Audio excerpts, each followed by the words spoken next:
Boa tarde a todos. Obrigado pela vossa presença e sejam bem-vindos ao painel Corpo, Cognição e Cultura na Aprendizagem Musical, que procurarei moderar juntamente com a doutora Clarissa Foleto.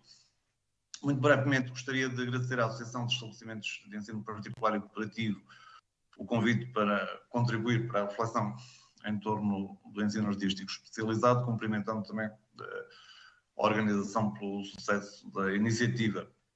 Naturalmente, agradecemos desde logo, muito particularmente aos oradores convidados, os professores Carlos Marecos, Eduardo Lopes, Gilvano Dalanha, Helena Rodrigues e José Alexandre Reis, que nos trazem reflexões sobre a dimensão não só corporal como cognitiva e cultural dos processos musicais e nos convidam a problematizar nesse contexto a criatividade, a expressão e a comunicação na prática e aprendizagem musical.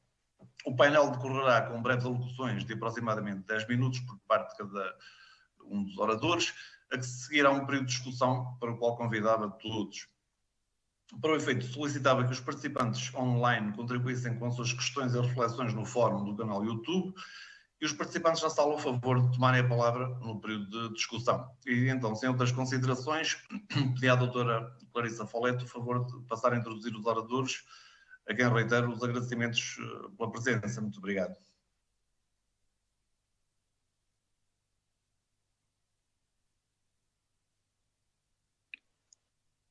Olá, muito boa tarde a todos. Sou Clarissa, estou representando aqui a Universidade de Aveiro e gostaria de, assim como o professor Ângelo, agradecer toda a organização do evento e principalmente os nossos oradores convidados por estarem aqui presentes nesse painel. Então, eu vou começar por introduzir o professor Carlos Marecos, que é professor adjunto convidado na Escola Superior de Música de Lisboa e professor auxiliar convidado da Universidade de Évora, onde desde 2013 coordena o ramo de composição e desde 2014 coordena também a licenciatura em Tecnologias da Música. Bom, vamos ouvir então o professor Carlos Marecos com a temática de conhecer e refletir sobre a criação contemporânea. Pode ser, professor? Ora, muito boa tarde a todos. Não sei se me ouvem bem. Eu estou a ouvir com algumas dificuldades, mas espero que me faça ouvir bem. Em primeiro lugar, queria agradecer o convite para participar neste segundo congresso do ensino artístico especializado e cumprimentar os colegas desta sessão. Digamos que a temática que eu propus foi a importância de dar a conhecer aos estudantes do ensino artístico especializado a criação artística contemporânea nas mais diversas áreas de especialização e a reflexão sobre ela. Eu devo dizer que eu estou aqui como compositor e como professor de composição e análise. Portanto, eu neste momento até já só estou a lecionar na Escola Superior de Música, não é? Portanto, eu também lecionei em Évora, como disse, mas de facto neste momento já sou só professor na Escola Superior de Música. Bom, mas eu lecionei no ensino artístico especializado, a disciplina de análise técnica de composição por cerca de 18, 19 anos e de facto acabei por formar não só estudantes que concorreram e iniciaram e prosseguiram estudos no ensino superior em composição, como também outros instrumentistas. Atualmente estou ligado ao mestrado em ensino de música e, portanto, oriento os estágios precisamente do ensino especializado. Por isso, também é evidente que é com todo o gosto que posso explanar algumas ideias sobre uma parte das minhas estratégias, digamos assim, para melhor integrar os estudantes de composição e de análise do ensino artístico especializado na área da música contemporânea. Mas eu queria, de certa maneira, deixar bem claro que considero que o atual modelo existente do ensino artístico especializado, nomeadamente mais relacionado com a minha área, é um modelo ganhador. Ou seja, é um modelo que funciona, é um modelo que eventualmente poderia ser diferente, evidentemente que tem lacunas, podia ser melhor, pode ser melhorado, deve haver reflexão, claro que deve, mas eu considero um modelo ganhador. Eu lembro que na maioria dos países europeus não há a disciplina de análise no ensino secundário, e é evidente que no nosso contexto era essencial que ela existisse, porque senão certamente não conseguiríamos os resultados que eu considero positivos que temos conseguido nos últimos anos, aos mais diversos níveis, não só na composição como na qualidade que tem vindo sempre melhorar nos instrumentistas. Também devo dizer que muitas vezes na minha área confunde-se um bocadinho a composição com a análise e muitas vezes o professor de análise às vezes pode esquecer que os alunos que têm à frente não são só alunos de composição, são instrumentistas e, portanto, que a análise também deve ser dada a instrumentistas, isto é um aspecto relevante, a análise também é para instrumentistas, não é só para compositores, e evidentemente é algo que não deve ser esquecido na sala de aula. Agora, a minha temática prende-se também com o facto dos professores de composição sentirem sempre, e sobretudo de análise, sentirem sempre no ensino secundário que os programas dos instrumentistas acabam por não abranger música dos nossos dias.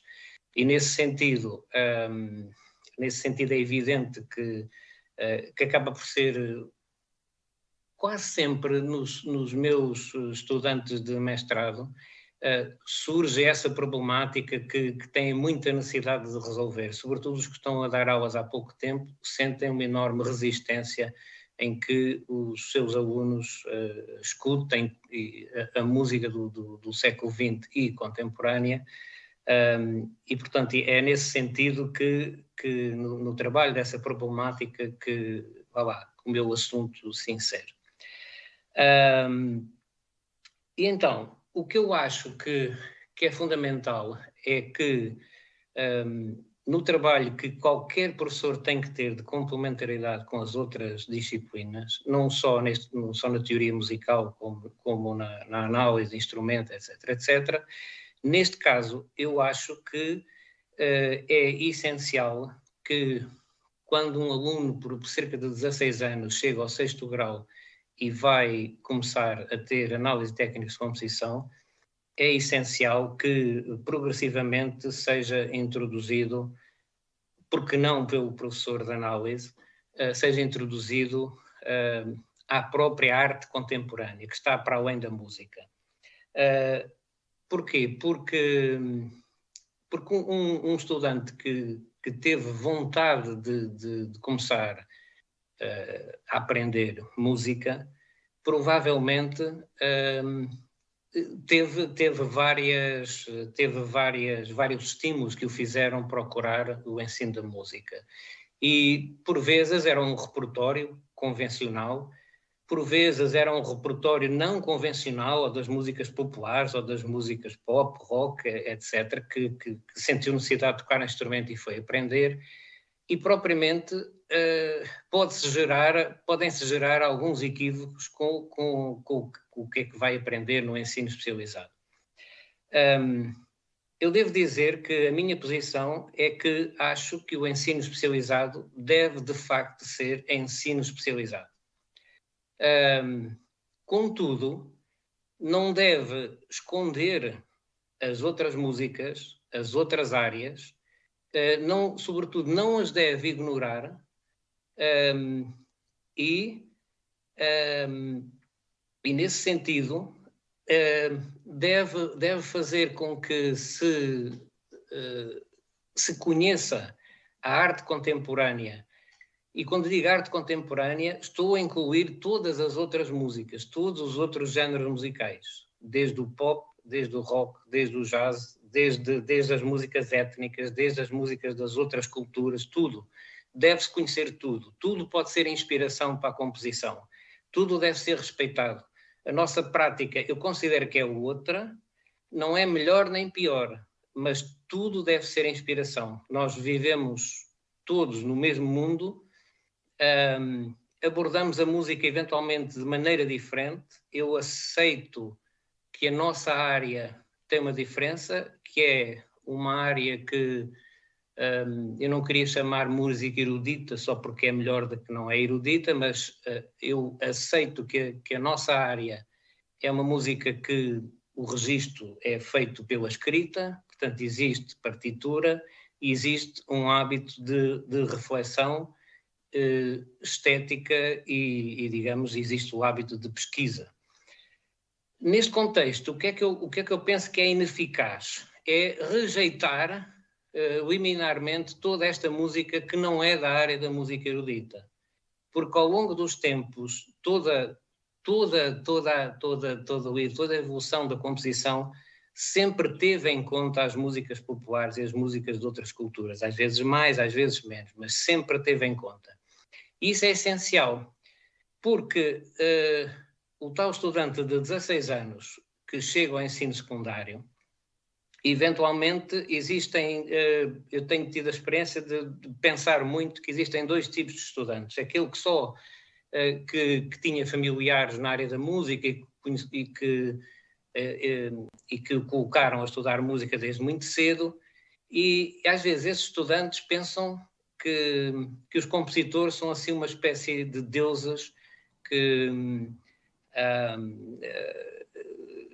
vá lá, que não viveram no passado, que não são pessoas que existiram e que já morreram, não é? Portanto, é como se a música clássica que trabalham fosse a música do seu tempo, quando não é do nosso tempo essa música. É essencial para a aprendizagem do instrumento? É essencial para a aprendizagem da composição? Mas não é a música do nosso tempo. A música do nosso tempo é tudo o que existe. Tudo o que existe no tempo presente, e volto a dizer, dos vários géneros.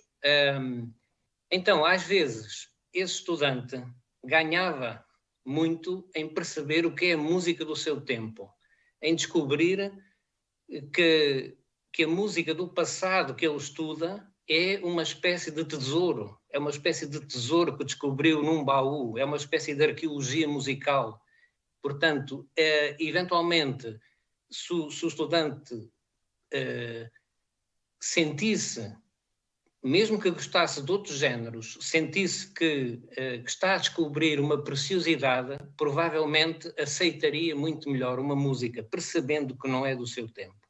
Por outro lado, os estudantes que querem compor, muitas vezes partem de um ponto de partida inverso. Eles chegaram à música porque começaram a tocar um instrumento, conheceram o tal repertório clássico e estão afastados da arte contemporânea em geral.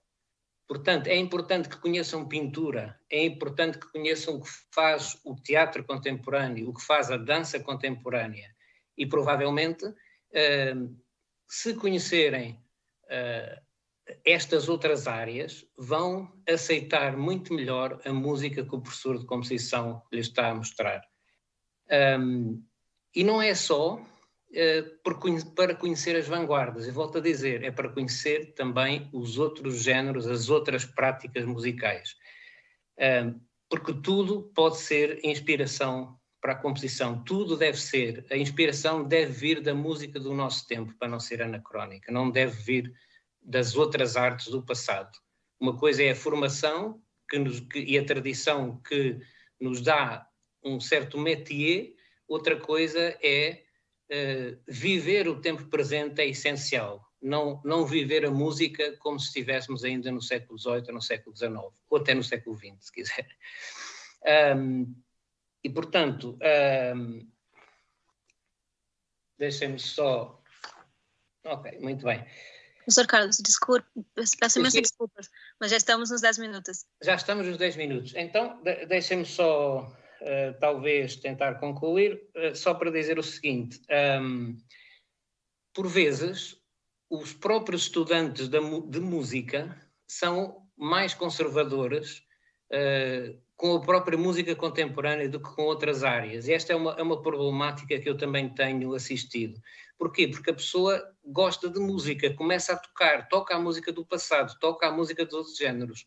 E quando chega ao momento de iniciar-se, por exemplo, no terceiro ano de análise técnica de composição, confronta-se com alguma música que nunca ouviu, que nunca conheceu, porque não estava na sua prática. E por incrível que pareça, às vezes que os próprios estudantes de cada área são mais conservadores com a sua própria área do que com as outras áreas. Por exemplo, na dança contemporânea, um estudante começa a dançar só porque gostava de dançar, provavelmente o primeiro contacto que tem com a dança atual também a acha estranha. E, portanto, é essencial saber integrar esteticamente e mostrar todo o mundo da arte contemporânea para depois se poder abordar as várias linguagens, as muitas linguagens que existem no tempo presente e poder ter sucesso sem criar constrangimentos e sem criar o que às vezes acontece com uma certa resistência à própria arte contemporânea. E é tudo, tenho que terminar. Obrigado. Muitíssimo obrigado, professor Carlos Marexo. Eu vou passar então agora a palavra para o professor Eduardo Lopes, que é professor associado com agregação no Departamento de Música da Universidade de Évora e diretor do doutoramento em Música e Musicologia nessa mesma universidade. É também o coordenador do Polo do CESEM na Universidade de Évora e é co-editor da Revista Brasileira de Musicologia, RODI, e editor da Revista Portuguesa de Educação Musical. O professor Eduardo vai fazer uma intervenção intitulada A Interpretação no Ensino Especializado da Música e o Ensino do Não Especializável. Muito obrigado, muito boa tarde a todos. Obrigado, Clarissa, obrigado, Ângelo, pelo convite que me fizeram e muito obrigado também a toda a organização do evento, um evento extremamente importante para pensarmos sobre estas questões do ensino de música, do ensino especializado, ao fim e ao cabo aquilo que nós fazemos como educadores e como artistas para as próximas gerações de músicos e artistas que vão estar connosco. Nos 10 minutos que eu tentarei mesmo ter, eu pensei sobre o que é que iria falar hoje e pensei em algo que para 10 minutos ou falaria sobre algo bastante complexo que só levantaria questões, ou então de algo muito simples que não causaria grande discussão. Portanto, eu acho que consegui um pouco das duas coisas e vou fazer uma reflexão um pouco de alto nível, de parte talvez mais musicológica ou sociológica, que eu acho que é importante fazermos constantemente também, e que é um dos pilares do que é ser educador, que é o constante repensar naquilo que educamos, no que é que nós estamos a fazer, e isto no interface entre o que a sociedade nos pede e aquilo que achamos que esta própria sociedade precisa. Aquilo que eu costumo dizer, as perguntas de o que ensinamos, porquê o ensinamos e para quem o ensinamos. Obviamente que estamos a falar de música e quer dizer, e nós todos sabemos, né, das múltiplas importâncias que a música tem e, como é óbvio, é algo que queremos, quer dizer, que não há possibilidade de não querermos ter, porque ela ficará sempre ligada ao que é ser humano. E também um pouco como aquilo que o Carlos estava a dizer, né, quando chegamos a uma certa altura da nossa vida, quando os anos começam-se a acumular e começamos a ter já gerações e gerações de alunos, não é? Eu quase que posso dizer que tenho bisnetos alunos, começamos a refletir sobre o que é o sucesso que tivemos com os alunos, aquele insucesso que tivemos com outros, uns que faziam os programas todos direitinhos e acabaram por não ter tanto sucesso do que outros, que pareciam ser aqueles alunos, não é, que nós não sabíamos como é que eles aprendiam ou que desaprendiam, e acabaram por ter muito sucesso. E então, este repensar é exatamente naquilo que nós ensinamos. Não é? O que é que, na realidade, estamos a ensinar para o sucesso dos nossos alunos, para o sucesso da música. E aqui é muito importante nós refletirmos sobre isso, mas como eu também tenho um lado um bocado formal, às vezes falamos muito e discutimos muitos assuntos, mas acabamos por reverter naquilo que está escrito, na necessidade de haver programas escritos, no que é que está escrito no programa, no título de um programa. Por vezes estamos nestes encontros a falar e parece que todos falamos da mesma coisa, mas quando acabamos por fazer, parece que o programa, não é, toma este aspecto quase bíblico daquilo que tem que ser feito. E então isto levou-me a pensar nesta ideia do ensino especializado de música. Claro, não é, e os títulos servem para o que servem, mas esta ideia de termos, não é, esta terminologia do especializado, quer queiramos, quer não, acaba por ter um certo, inferir um certo input de uma ideia, de uma ideologia que existe uma especialização em música, um ensino especializado, que, obviamente, leva-nos a pensar que existe um ensino não especializado de música. Então eu pergunto, o que é um ensino não especializado de música? É obviamente que nós sabemos, e que estamos aqui, sabemos o que é que se quer dizer com este ensino especializado de música, mas eu acho curioso, por um lado, e também naquelas viagens que todos nós começamos a acumular por outras paragens ao longo da vida, em que é difícil encontrar noutros países, e principalmente naqueles países que nos têm servido de repertório cultural e mesmo repertório musical, esta ideia do ensino especializado de música. Não me recordo facilmente de ver isto escrito numa Alemanha, numa França, numa Inglaterra ou nos Estados Unidos, isto separado do ensino de música. Portanto, o que é que isto me parece querer dizer, ou o que é que isto, pelo menos, eu leio nisto? Leio que existe, digamos, antes disso, não é? E também me parece relativamente estranho ou não ver isso no ensino de outras áreas, algumas delas até bem mais formalizadas do que a própria música. Não me lembro de ver cursos ou escolas de ensino especializado de matemática ou de ensino especializado de hotelaria, não é? Quer dizer, ou ensino especializado de culinária, não é? O que é que seria um ensino especializado de culinária e um ensino não especializado de culinária? Bom, então o que é que isto parece querer dizer? Parece-me querer dizer que nós propomos um ensino especializado, formalizado, com uma determinada função. Portanto, nós à partida garantimos que um aluno é especializado com uma determinada função. Portanto, numa formalização por uma determinada função. Como, por exemplo, nós ensinamos clarinete para contexto de orquestra.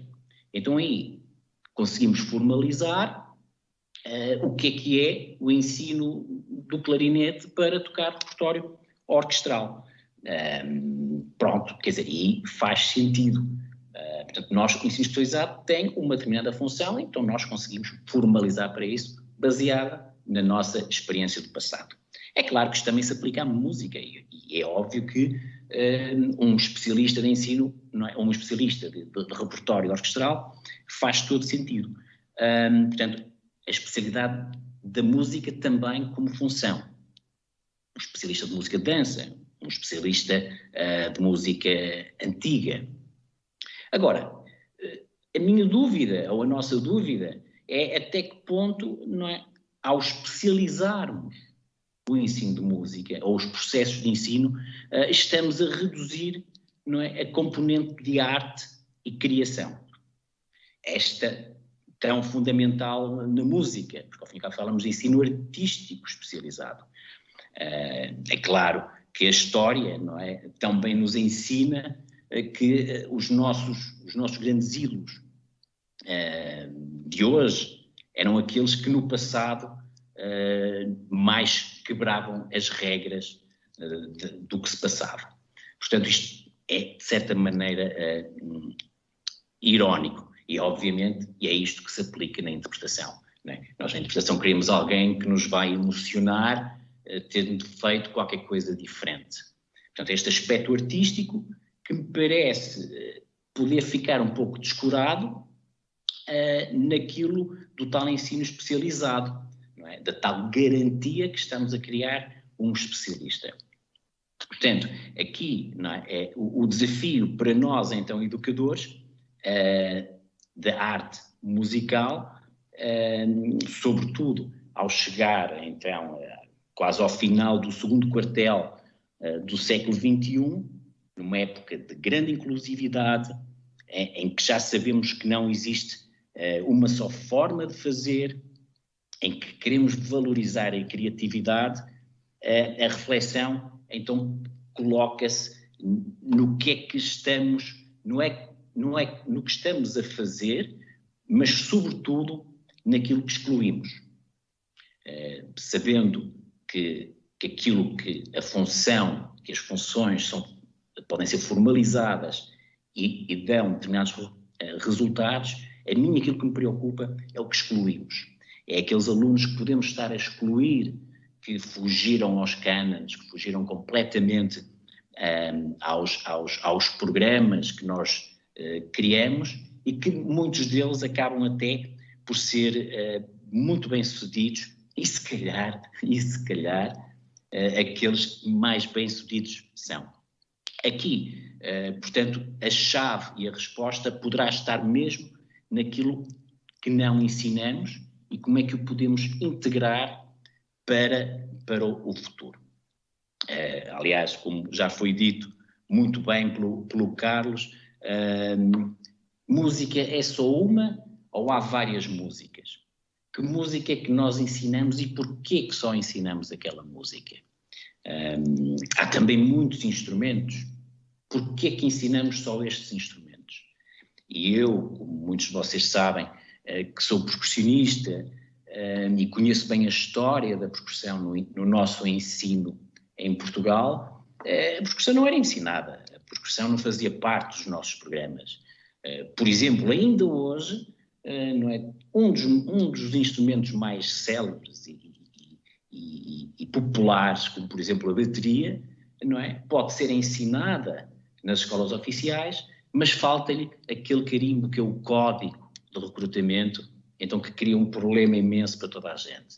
Portanto, nós falamos disto, falamos destas coisas, mas o importante é colocarmos isso nos nossos programas ou não colocarmos nos nossos programas, abrirmos o máximo possível. Portanto, que instrumentos é que ensinamos? Que instrumentos estão naquela lista dos nossos programas que podem ser ensinados? Aqueles que nós sabemos, já sabemos, funcionam e são os nossos instrumentos que queremos continuar a que existam. Mas a minha preocupação é, e os outros? Porquê que não estão lá? E quem decide isto? Para mim, e porque tendo a ser mais inclusivo do que exclusivo, e se calhar porque também esta é a história, o que nos diz a história da arte e da interpretação, eu prefiro incluir e deixar que a seleção seja feita naturalmente e que a seleção seja feita pela própria música.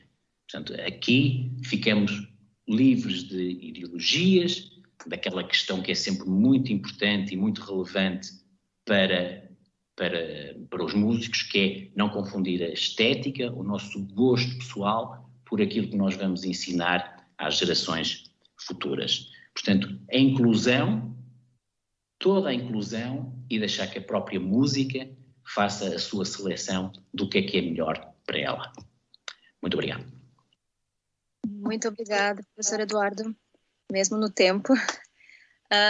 Vamos passar já de seguida para o professor Giovano, que eu acho que também acaba por ser uma continuação do que o professor Eduardo acabou de falar. O professor Giovano é professor auxiliar convidado no Departamento de Comunicação e Arte da Universidade de Aveiro e investigador no Grupo de Criação, Performance e Investigação Artística do INET-MD. É também editor associado do IMPAR, Online Journal for Artistic Research in Music. Boa tarde a todos e a todas. Conseguem me ouvir? Sim.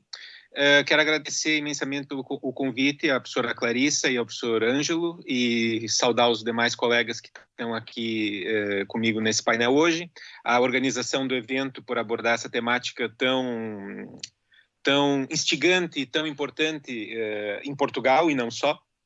E hoje, na minha intervenção, vou falar um pouco sobre um projeto que está a ser desenvolvido na União Europeia e que inclui a Universidade de Aveiro, projeto do qual eu faço parte. Chama-se REACT, Rethinking Music Performance in European Higher Education Music Institutions. É um consórcio de 5 instituições e hoje, especificamente, vou falar um pouco sobre os propósitos desse projeto. O título da minha fala aqui é Da Imitação à Criação, porque esse é um aspecto que é central e muito particular nesse projeto que está a ser desenvolvido. Bom, pode passar para o próximo slide, por favor?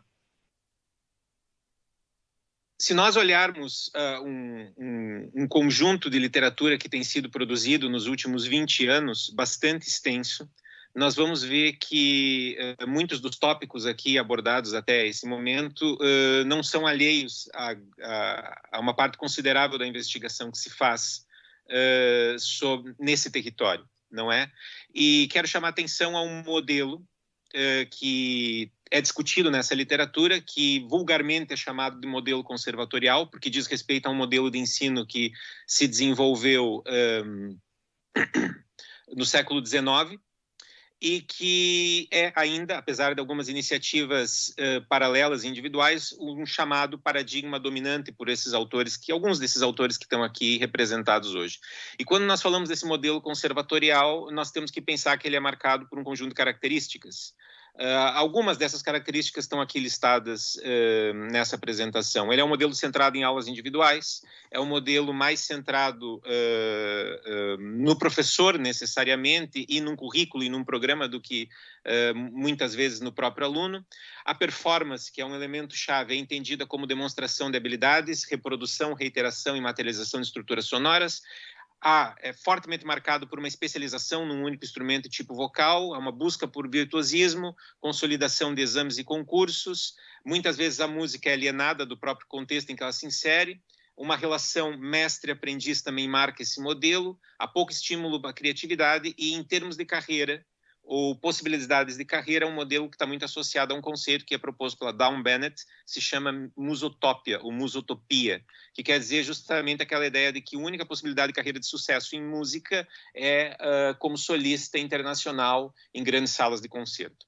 Bom, é muito claro que esse modelo, apesar de ter formado uma geração de grandes músicos e ter sido a base fundamental da formação de instrumentistas ao longo de mais de 100 anos, traz consigo algumas problemáticas. E eu queria destacar alguns aspectos que ilustram essa problemática que eu estava a falar. Ele é um modelo muito focado na partitura e muitas vezes dissociado do corpo, é como se nós tivéssemos um pequeno altar e a partitura fosse o santo principal e o corpo tivesse alienado desse contexto. Ele já se tem demonstrado insuficiente, não quer dizer inútil, mas insuficiente para dar resposta às necessidades de carreira atuais, não encoraja muitas vezes a autonomia, o pensamento crítico e a atividade, e há um aparente consenso, se nós olharmos para a literatura disponível nesse campo, que enfatiza a necessidade de novos modelos pedagógicos, que estimulem a criatividade, o espírito crítico e, consequentemente, a investigação. É importante dizer que, quando se fala em novos modelos pedagógicos, não quer dizer que eles substituem esse, que eles vêm no sentido de dar resposta aos problemas e às dificuldades que esse modelo apresenta nesse momento, né? Até hoje, nós temos algumas iniciativas que imagino que muitos de vocês estejam familiarizados com algumas delas, mas são iniciativas muito individualizadas. Há pouco, dá para se dizer ainda que não há necessariamente um esforço coletivo bem orquestrado para responder essas necessidades, não é? Mas sabemos que esses novos modelos são importantes e que eles devem ser alternativas integradas às práticas tradicionais já existentes. Pode passar para o próximo slide, por favor? Bom, e é nesse sentido que o projeto que eu comecei por falar nessa apresentação hoje, que se chama React, foi proposto. Porque o propósito desse projeto que é justamente construir novos modelos para o ensino da performance musical, particularmente no ensino superior. Mas esse processo de construção de um modelo de ensino da performance do ensino superior não é alheio e não escapa às discussões da educação que acontece antes dessa fase de desenvolvimento. Ele é um projeto que começou no final de 2020, tem um financiamento de aproximadamente 200 mil euros do programa Erasmus, uma parceria estratégica que forma esse consórcio que envolve Portugal, através da Universidade de Aveiro, o Chipre, através da Universidade de Nicósia, a Luleå University of Technology da Suécia, a Sibelius Academy da Finlândia e a Universidade de Agder, na Noruega. Um projeto que tem previsão de acabar em 2023. Pode passar para o próximo slide, por favor. E, basicamente, o que nós pretendemos nesse modelo, nesse projeto, é desenvolver esse modelo, e o propósito desse modelo é que ele seja centrado na investigação artística e que valorize a criatividade e o espírito crítico. É como se nós estivéssemos a pensar num modelo que vai, fazendo uma relação com aquela metáfora que eu usei agora há pouco do altar, substituir ou pelo menos integrar um novo santo nesse lugar, que seria o corpo também, trazer o corpo à tona e todo esse potencial da impressão subjetiva do músico e a relação com as outras artes que a investigação artística permite. Nós inicialmente pensamos no projeto dividido em 3 fases, uma fase inicial que chama-se planejamento e planejamento conceptual e design, onde vamos justamente desenvolver o modelo, uma fase 2 de transferabilidade, onde o modelo vai ser, digamos assim, refinado através de algumas escolas de ensino da performance, chama-se React Training School, e depois uma fase de circulação e disseminação desses resultados, não só para a comunidade acadêmica, mas também para toda a comunidade interessada no ensino da performance musical na Europa. Bom, pode passar para o próximo slide também? Bom, o que se espera desse projeto é que ele produza um conjunto de resultado em 3 frentes. Nós temos alguns, em termos de produção intelectual, já produzimos, não esperamos, um relatório das exigências de carreira artística na Europa, que é a base para o desenvolvimento do nosso modelo. Nós começamos a olhar para as necessidades de carreira contemporâneas antes de pensar para o modelo. Depois, um toolkit, que vai servir de apoio aos professores para implementar o modelo, aqueles que estiverem interessados, uma academia virtual da performance musical, que vai ser um lugar onde o modelo vai poder circular depois do fim do projeto, e um livro centrado em projetos e contribuições que deram origem e que fortaleceram o modelo. Temos também duas iniciativas de ensino-aprendizagem, a React Training School, a primeira foi realizada na Noruega, em novembro passado, e a próxima vai ser agora em Portugal, no mês de maio. Também temos 2 eventos, um evento que vai ser realizado na Suécia, um simpósio, dedicado à investigação artística e ensino da performance baseada na investigação artística, e uma exposição que vai ser desenvolvida na Finlândia e que vai finalizar o projeto. Pode passar para o próximo, por favor? Bom, eu queria falar um pouco desse primeiro produto que o projeto conseguiu concretizar nesses últimos meses, que se chama Stakeholders Requirement Report. Ele é um relatório feito com base nas exigências de carreira artística na Europa. Está centrado nos 5 países que fazem parte do projeto, e queria destacar que ele é a primeira perspectiva pan-europeia baseada em investigação nessa temática. Nós temos uma tradição na literatura de encontrar relatórios dessa natureza nos países anglo-saxônicos, mas há uma escassez desse tipo de relatório. Nós conhecemos alguns relatórios que a EC já produz, tem algumas características diferentes desse, mas encontramos uma escassez desse tipo de relatório nos países da União Europeia. Ele está baseado num conjunto de requerimentos individuais, ou seja, aquilo que os músicos precisam reunir em termos de competências para enfrentar uma carreira artística como performer ou como compositor, mas principalmente como performer, no caso desse relatório, e algumas sugestões do que o ensino superior poderia proporcionar para que esses alunos pudessem, portanto, fazer frente às necessidades de carreira. Pode passar para o próximo slide, por favor? Eu já estou de olho aqui no tempo também. Bom, aqui nós vemos um pequeno esquema que sintetiza um pouco esses requerimentos que os músicos precisam apresentar e as sugestões que as instituições precisam, do que as instituições precisariam fazer para apoiá-los a desenvolver essas competências. Notem que é um conjunto muito grande das chamadas competências, eu não gosto dessa palavra, mas não musicais, ou seja, que não necessariamente estão presentes nas escolas de música, mas que são muito ligadas ao processo de transição, ao empreendedorismo e coisas do gênero, e uma necessidade muito grande de estímulo à criatividade. Isso nós notamos em praticamente todos os países. Pode passar também para o próximo, por favor? Aqui eu destacaria o caso do estudo português em particular, né, tanto em termos de requerimentos individuais como requerimentos das próprias instituições. Queria destacar alguns pontos que foram muito mencionados pelos participantes, como o estímulo à criatividade, que eu já falei, mas uma ênfase muito grande no apoio ao desenvolvimento de carreira e à literacia tecnológica, não é? Do lado do que as instituições poderiam fazer, muitos participantes enfatizaram a importância de desenvolver uma abordagem pedagógica mais baseada em projetos que favorecesse a experimentação, o contrato com outras artes e outros tipos de música, fazendo uma relação aqui com a intervenção do professor Carlos Marecos, também do professor Eduardo Lopes. Se nós formos olhar mais a fundo os resultados desse relatório, vamos ver que muitas das coisas que foram debatidas nas outras intervenções foram mencionadas pelos participantes, ou seja, há uma consciência um pouco mais alargada dessa problemática, a necessidade de fortalecer determinadas valências no ensino artístico especializado e, posteriormente, no ensino superior em música aqui em Portugal. Com isso, eu termino a minha intervenção. Nesse último slide que vai ser apresentado agora, um aspecto importante que gostaria de destacar é que esse modelo é um modelo transnacional, não vem para substituir o modelo atual, é um modelo que soma, que tenta dar resposta às dificuldades que esse modelo traz. Ele também vem dar resposta a uma outra necessidade, que é a necessidade de de fortalecer mais a investigação no âmbito da licenciatura, como foi destacado pela FCT, e esperamos, com isso, poder dar nossa contribuição para a melhora da eficácia no ensino-aprendizagem e a criação de uma rede de debate alargada, não apenas centrada no nosso país, mas que consiga manter uma comunicação maior com outros países europeus. Através desse site, que aparece aqui no último diapositivo, vocês podem saber mais sobre o projeto, ter acesso ao Stakeholders Requirement Report, que é online e de livre acesso. Muito obrigado.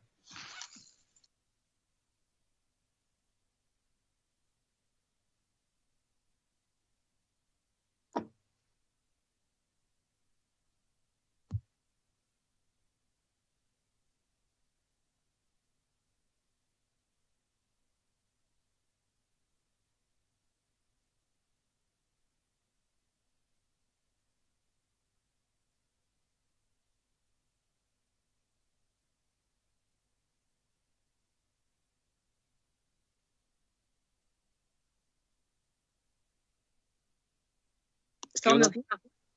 Eu não estava ouvindo a professora Clarissa. Agora estou. Peço desculpas, aqui não estava conseguindo colocar o microfone. Então, muito obrigada, professor Giovano. Vamos passar, então, agora à professora Helena Rodrigues. A professora Helena Rodrigues é professora associada com a agregação da Universidade Nova de Lisboa, tem liderado e coordenado múltiplas iniciativas inovadoras nos domínios educativo e artístico. É investigadora do CESEM e fundou o Laboratório de Música e Comunicação na Infância e é diretora artística da Companhia de Música Teatral. Professora? Muito boa tarde a todos e muito obrigada pelo convite. É um prazer estar aqui neste painel em particular e estar neste evento que é tão importante para o país e se calhar para o mundo, porque cada um de nós constrói a sua micro-utopia, como dizia hoje alguém de manhã, uma história que eu achei deliciosa e alguém que falava de construir uma micro-utopia. Então é disso que eu hoje vos vou falar e se calhar passava quase diretamente para um pequeno filme, porque eu acho que ele diz muito mais dessa micro-utopia do que tudo o que eu possa dizer. Gostava de dizer que este criar dessa micro-utopia responde, de certa forma, a forma que eu encontro de me colocar desafios que são atuais e que eu julgo que são de toda a gente. Todos sentimos que o mundo está em mudança, temos uma preocupação grande da chamada emergência climática, e eu acrescentaria que existe também uma emergência empática. E essa emergência empática verifica-se na escola. E se verifica na escola, verifica-se na formação dos professores. E realmente hoje ouvi realmente a constatação de que temos que mudar a escola, mudar para ficar na mesma, como dizia o nosso key lecturer, mudar para conseguirmos sobreviver, se calhar, continuar com o mundo que temos melhorado, para melhorar este mundo. Ok, não vou demorar mais neste preâmbulo, gostava de dizer como é que nós podemos mudar. Podemos falar, mas se calhar o que temos que fazer é respirar em conjunto. E é por isso que este projeto, este filme que vos vou mostrar, é aquilo que nós chamamos de um modelo de formação imersiva, e devo dizer que com a Companhia de Música Teatral, o primeiro modelo de formação imersiva que ensaiamos foi em 2006, está publicado, aliás, num livro chamado A Arte de Ser Professor, e depois disso houve outras possibilidades, nomeadamente através do apoio da Fundação Gulbenkian. E este filme que vou mostrar corresponde a um filme que resulta a um documentário existente, este é o trailer, sobre um projeto de formação que nós chamamos um projeto de formação imersiva, e em que nós achamos também que a formação deve reunir professores, artistas, educadores, pessoas interessadas em aprender. Aprender é que é essencial, a vontade de aprender. E outra coisa que é essencial é o bem-estar dos professores.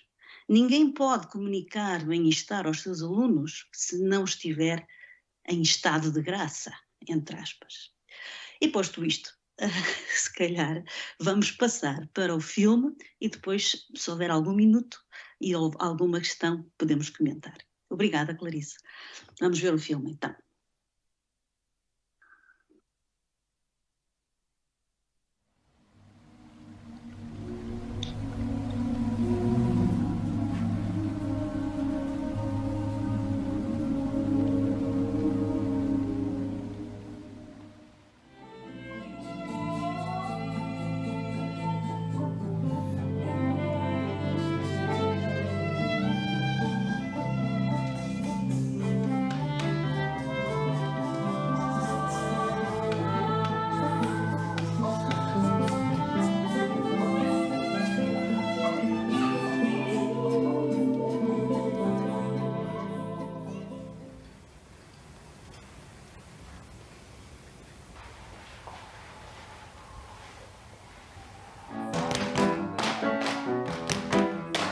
Parece é que temos um corpo e que é com esse corpo que nos vamos relacionar com o mundo.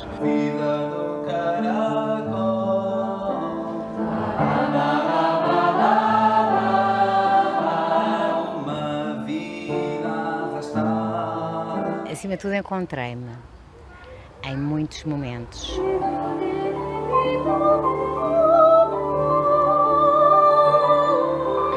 Vão surgindo linguagens, vão surgindo formas de expressão extremamente interessantes.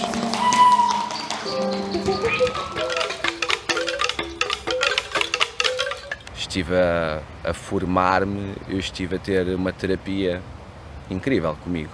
Faço uma casa feita de nada, faço uma casa feita assim.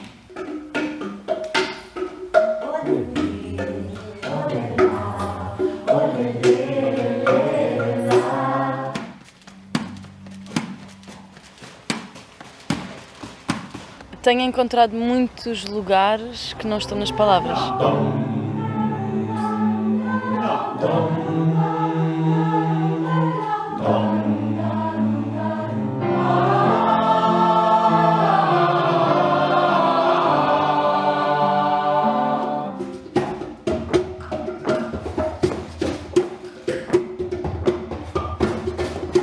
hoje já ouvi o bebê hoje de manhã.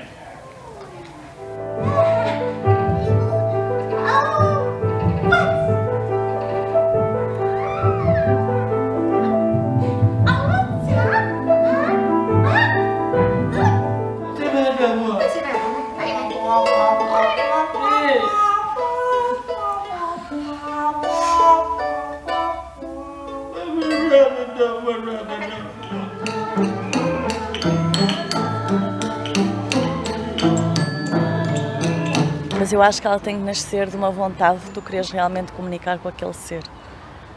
Da maneira mais simples possível e da maneira mais verdadeira possível.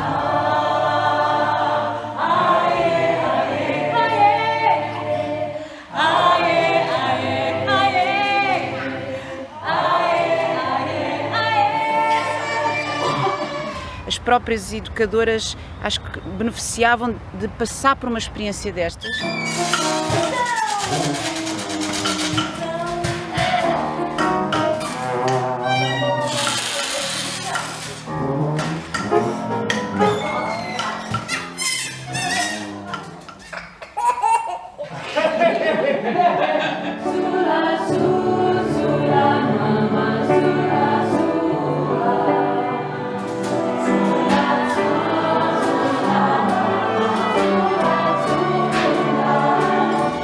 Estou a sentir muitas coisas novas que nunca tinha sentido, nunca tinha feito estes exercícios.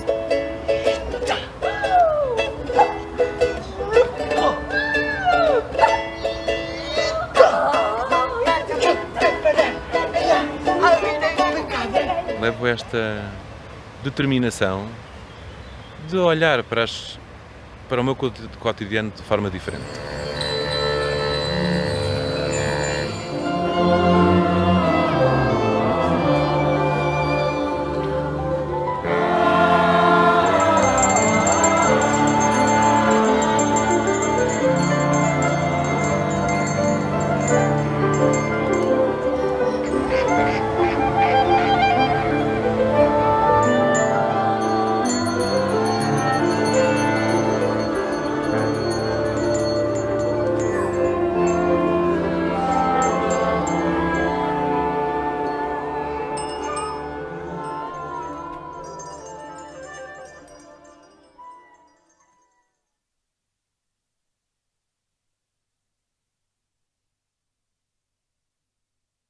Provavelmente já não resta muito tempo, Clarice. 1 minuto. 1 minuto. Então, falar na importância da escuta. A escuta é muito importante para os músicos e esta escuta também com a natureza. Falar da importância do silêncio, falar da importância da criatividade, falar da importância do corpo e da importância, repito, já disse há bocado, de respirarmos em conjunto. Nós não podemos mudar os comportamentos apenas mudando as cognições. Não chega. Não chega, porque se queremos alcançar as emoções, temos que mobilizar o corpo. E se queremos ter todos os músicos, todos, sejam do ensino dito especializado, com as especialidades todas, os especializados em música de câmara, os na música contemporânea, os especializados na música antiga, os especializados no período moderno, no período romântico, no período barroco, no rock, no jazz, todos têm que estar juntos. Todos têm que estar juntos para acudir à emergência climática e acudir à emergência empática. Essas são as nossas preocupações e é para aí que temos que rumar todos em conjunto e respirar todos juntos. Muito obrigada, professora Helena. O tempo é mesmo curto, vou seguir agora já para o nosso último orador, o Dr. José Alexandre Reis, que é especialista em medicina física e de reabilitação do Centro Hospitalar do Médio Ave e dirige o complexo de ensino da música constituído pelo Centro de Cultura Musical Conservatório Regional de Música e a Artave, Escola Profissional Artística do Vale do Ave. Vai nos apresentar uma apresentação intitulada Música e Mente, uma interação inevitável.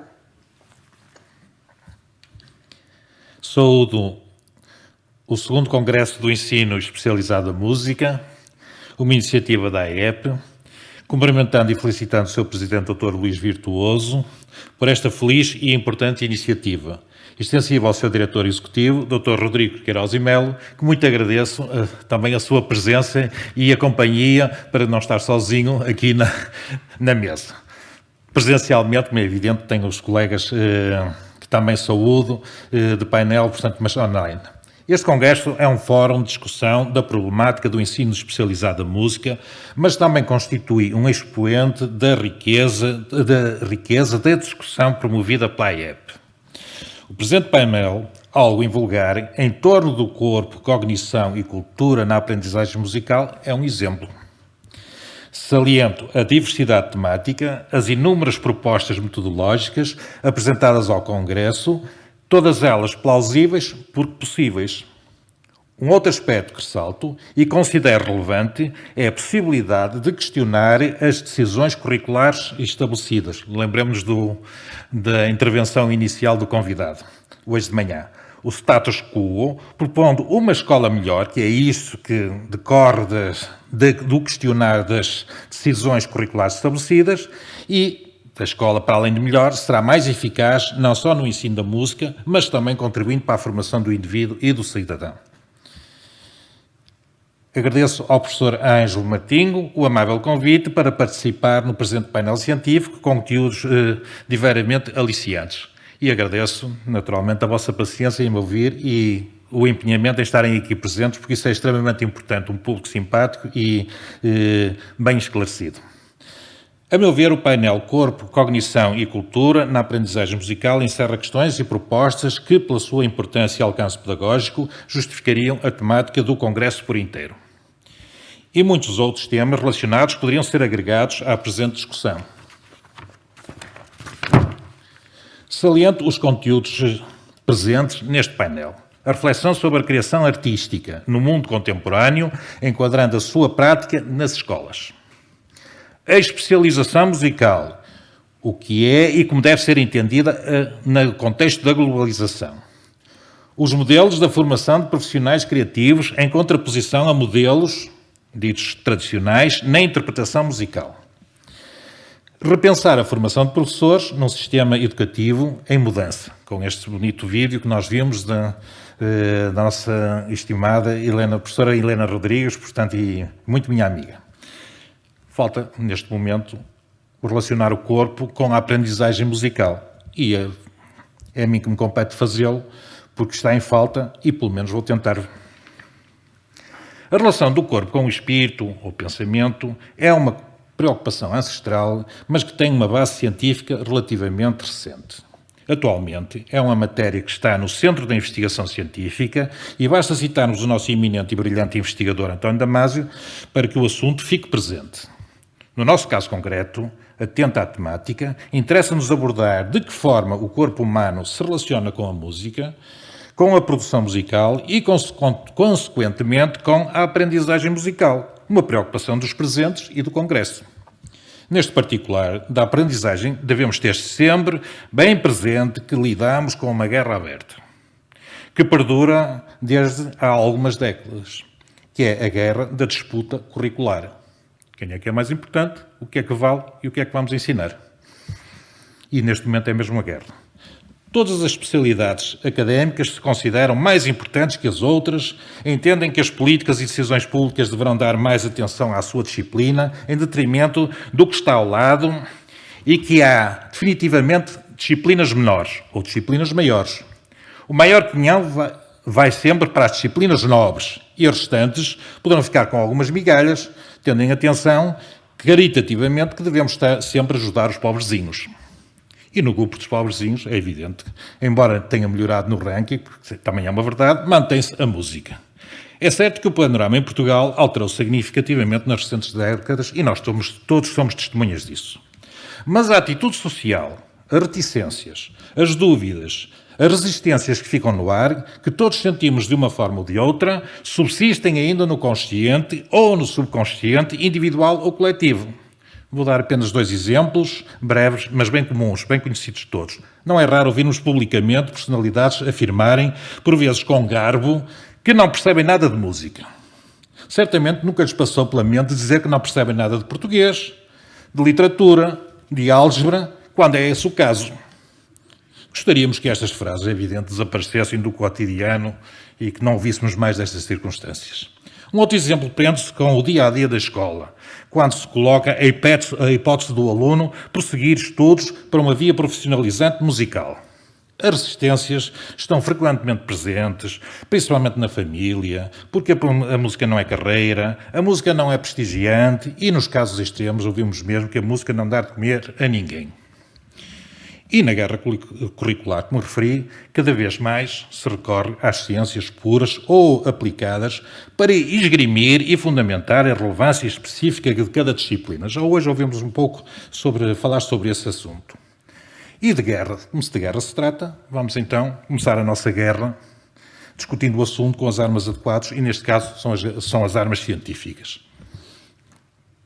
Vamos ver se a música é mesmo mais importante ou menos importante, se é menor ou se é mais pobrezinha. É só um começo. E é neste contexto que me proponho muito brevemente abordar o assunto no que à música respeita, aflorando 2 assuntos que considero da maior relevância. O primeiro assunto respeita à investigação científica no domínio da neurobiologia e as informações que trouxeram para o conhecimento e funcionamento do cérebro e para explicar de que forma este se relaciona com a atividade humana ou, se preferirmos, com o comportamento humano. Se a tentativa de compreensão do funcionamento do cérebro e a sua relação com o corpo e o comportamento humano é uma preocupação ancestral, apenas no último século os avanços foram verdadeiramente significativos. Isso temos de reconhecer. Um dos aspectos importantíssimos é a questão que há avanços significativos desde há um século e é a questão do mapeamento cerebral. Isto tem a ver com o quê? E vamos já perceber. Um dos primeiros interesses relaciona-se com a preocupação de mapear, fazer um mapa no cérebro e representar as atividades humanas. Por outras palavras, importava conhecer zonas específicas do cérebro, especialmente na periferia, o denominado córtex, é a parte exterior do cérebro, que seriam as zonas de comando para cada uma das funções do corpo humano. Então, nós sabemos que o nosso cérebro tem a zona externa, que é a zona que vai onde começa o comando. E está representado em função daquilo que é preciso o comando. Portanto, se é preciso desenvolver, portanto, com comandos complexos, está mais extensa. Se for menos, mais curta. Vamos ver o que é que acontece no nosso cérebro. Portanto, nós temos aqui um mapa que eu vos convido a fazer. Isto aqui é uma representação que já tem 50 anos, portanto, mas que está atual. É o mapa de Brodmann. Está em francês, peço desculpa, portanto, em português não tenho, mas, efetivamente, vamos olhar com atenção. Temos aqui a representação do córtex, a parte exterior do cérebro. Portanto, estão aqui as zonas todas de comando do cérebro. Portanto, para todas as funções que nós temos, desde mexer, pensar, etc., tudo aquilo que nós podemos fazer está aqui representado. E agora reparem, está a amarelo aquilo que diz respeito diretamente à música. Diretamente, estou a falar só diretamente, não indiretamente. Reparem a área do cérebro que diz respeito diretamente à música e à sua influência. E a importância que tem para o nosso cérebro, para o nosso corpo, a vida musical. Isso é o que temos a amarelo. Se repararem com mais cuidado, portanto, provavelmente não é possível aqui distinguirem bem isso, portanto, vemos que há zonas específicas para cada uma das nossas funções, desde a distinção da melodia, desde a distinção do ritmo, os sons, os ruídos, as alturas dos sons, etc. Nós temos essa representação no cérebro, e ela é real. Isto é, nós podemos desenvolvê-la e utilizá-la bem, ou não desenvolvê-la e utilizá-la mal. E de modo é que isto vai influenciar o resto do funcionamento do cérebro, isso iremos falar a seguir. Portanto, a primeira conclusão é esta. O nosso cérebro é um cérebro que tem uma representação musical enorme. Nós ou vamos desenvolver, ou vamos deixar atrofiar, que é assim que as coisas vão acontecer. Temos de tomar decisões em relação a isso. Em relação a um outro aspecto também curioso, que diz respeito mais, digamos, aos instrumentistas, à interpretação musical, está ali assinalado azul, e neste azul verificamos que é a zona específica do cérebro que está ligada à motricidade, onde começam os movimentos, as ordens dos movimentos, está ali assinalada azul. A seguir temos aqui este slide, que está aqui uma representação daquilo que estava azul, portanto está aqui indicado, e vamos reparar naquilo que é, na utilização dos instrumentistas, para aquilo que nós precisamos para fazer música, utilizando principalmente, que nós não somos futebolistas, portanto usamos as mãos principalmente, portanto, e utilizamos a boca nos instrumentos de sopro ou no canto, aquilo que é necessário, portanto aquilo está na proporção indicado o que é necessário do ponto de vista do movimento. Vemos a representação, o tamanho que é preciso no cérebro, portanto, a quantidade de células, de neurónios que é preciso estarem afetos diretamente à capacidade motora. E também na vocalização, que também está assinalada a verde. Reparem e comparem com os pés. Portanto, este aspecto é um aspecto extremamente importante do conhecimento científico e que eu penso que a ciência não deixa a música ficar muito mal, antes, pelo contrário, chama a atenção que os aspectos musicais são muito importantes. Vamos à segunda questão, que eu disse que ia colocar duas, e a segunda questão é um assunto que também considero da maior importância, que é a questão da teoria das inteligências múltiplas de Gardner. Penso que toda a gente ouviu falar sobre esta teoria, é possível que não estejam muito familiarizados, mas acho que para nós músicos que é extremamente importante, é importante para toda a pedagogia e para o futuro daquilo que é um ensino, penso que essa teoria já é e vai ser determinante. No caso dos músicos, nós devemos olhar com ela com muita atenção. As inteligências múltiplas é uma teoria apresentada em 1983 pelo psicólogo Howard Gardner. Gardner trabalha na universidade, como provavelmente sabe, trabalha na Universidade de Harvard, nos Estados Unidos. A teoria que desenvolveu resultou de uma profunda investigação de uma equipa, levada a cabo durante mais de 5 anos, em que propunha um novo conceito de inteligência ou de inteligências.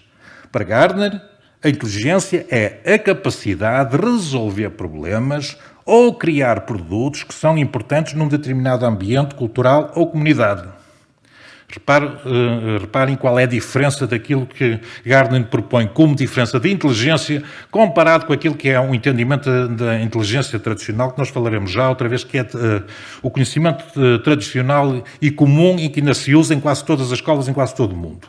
É a nossa capacidade de resolver problemas, por um lado, e depois criar produtos que são importantes num determinado ambiente cultural ou comunitário. Portanto, não é só fazer um raciocínio abstrato, não é só fazer um raciocínio lógico, mas é a nossa capacidade de fazer isso. Estas capacidades desenvolvem-se com inteligências relativamente autónomas e que o professor Gardner quantifica em 7. Ele tem aumentado, isto tem andado para a frente ou para... Este é o professor Gardner, perdido nos seus papéis, portanto, se forem ao site é esta figura que vem. E as inteligências que ele define são estas, por esta ordem. Como veem, a inteligência musical está logo em segundo lugar, está com o destaque que tem as outras, naturalmente, mas é uma inteligência que ele define logo a seguir à linguística, autónoma de todas as outras. É evidente que isto aqui é uma teoria, mas os pressupostos e os critérios utilizados por Gardner divergem muito da análise tradicional, porque normalmente a análise tradicional usa só a psicometria. Quando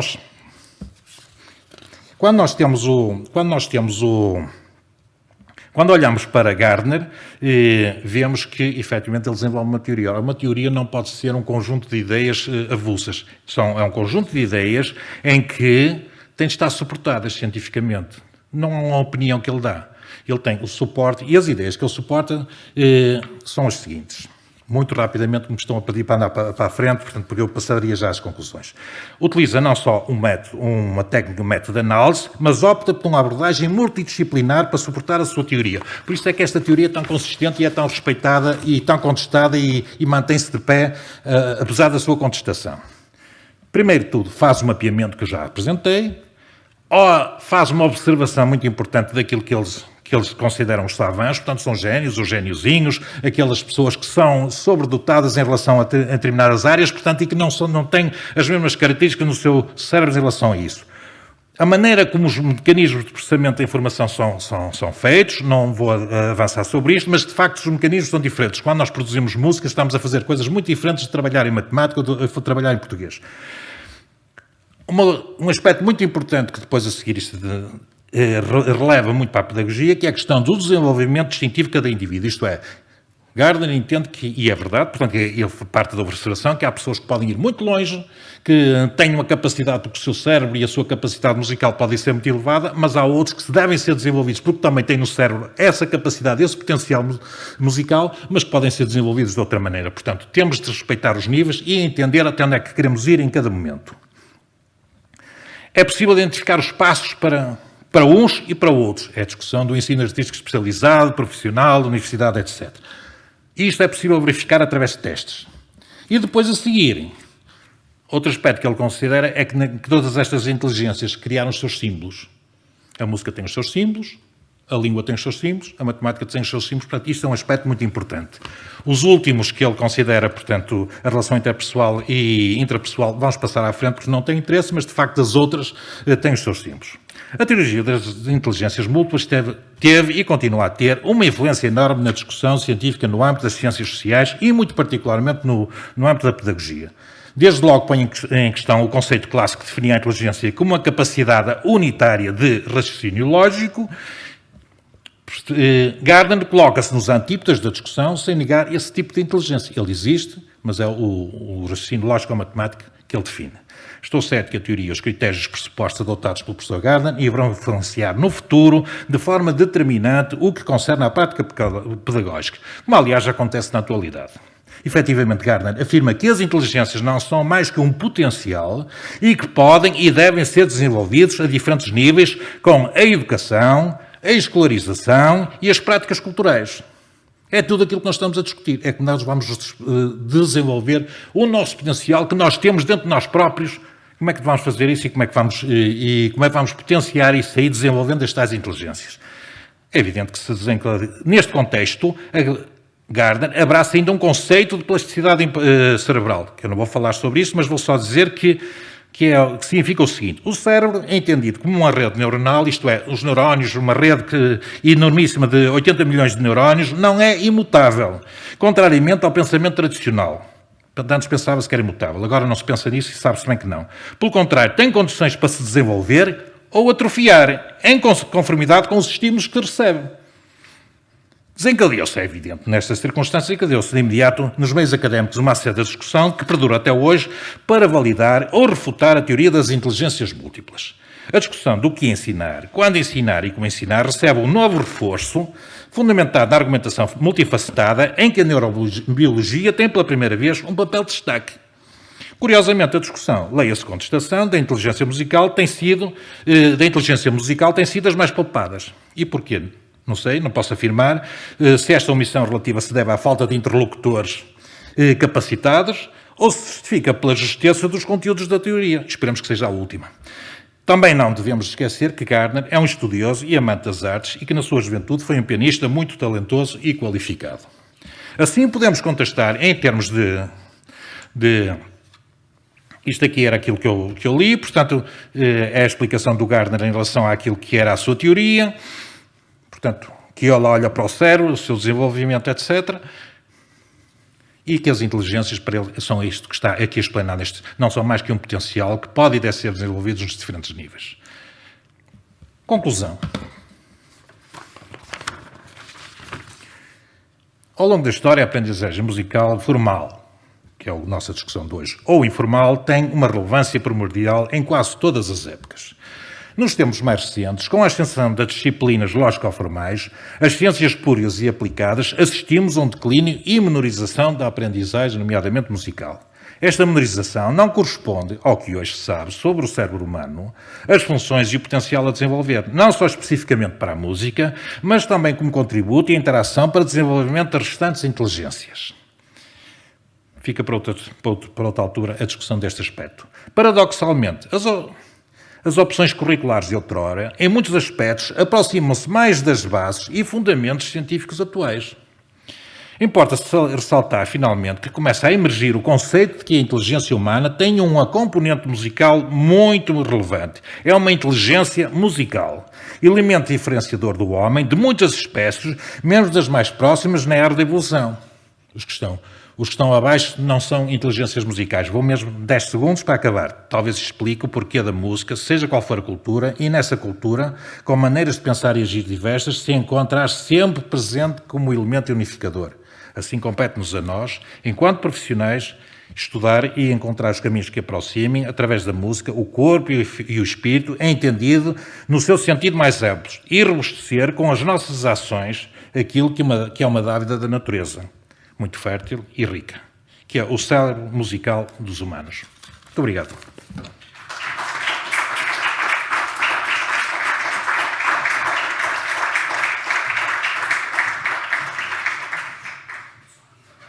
Muito obrigado a todos os oradores. Eu sei que nós estamos mesmo muito perto do fim, com o tempo muito esgotado.